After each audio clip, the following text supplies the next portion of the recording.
Pria bernama M. Iksan, 20, bunuh teman kencannya bernama Vivi, 30, di sebuah hotel di Kota Batam, Kepulauan Riau, Senin, 2 Juni 2025, dini hari.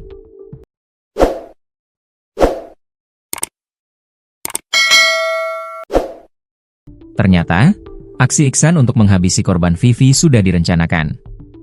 Hal itu diperkuat bukti senjata tajam yang dibawa oleh pelaku Iksan. Iksan ingin menggasak harta benda Vivi karena faktor ekonomi. Saya sudah niat dari awal. Kalau dia pakai emas, saya rampas.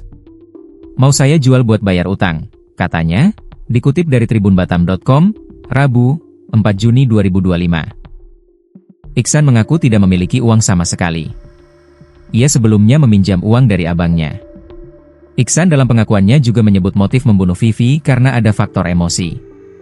Dirinya kesal ditagih bayaran oleh korban sebanyak Rp350.000 usai kencan. Iksan yang gelap mata langsung menikam korban berulang kali dengan pisau. Saya emosi, langsung ambil pisau dari kamar mandi, tandasnya. Usai melancarkan aksinya, Iksan kabur melarikan diri. Korban kemudian ditemukan rekannya dan penjaga kostel yang sebelumnya mendengar keributan di dalam kamar lokasi kejadian. Vivi menghembuskan napas terakhirnya tidak lama setelah mendapat pertolongan medis. Polisi yang menerima laporan langsung bergerak memburu pelaku. Iksan berhasil ditangkap beberapa jam setelah kejadian. Iksan kini dijerat pasal 340 KUHP tentang pembunuhan berencana.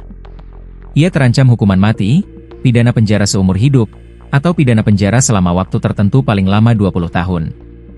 Pelaku akan dijerat dengan pasal pembunuhan berencana, ujar Kapolresta Barelang, Kombes Pol Zainal Arifin. Zainal menambahkan, pihaknya akan terus mendalami kasus ini. Termasuk akan mengetes kondisi kejiwaan pelaku hingga tega membunuh Vivi secara sadis. Kami juga sedang menggali aspek psikologis yang mungkin turut mendorong tindakan ini, tutup Zainal, dikutip dari tribunbatam.id.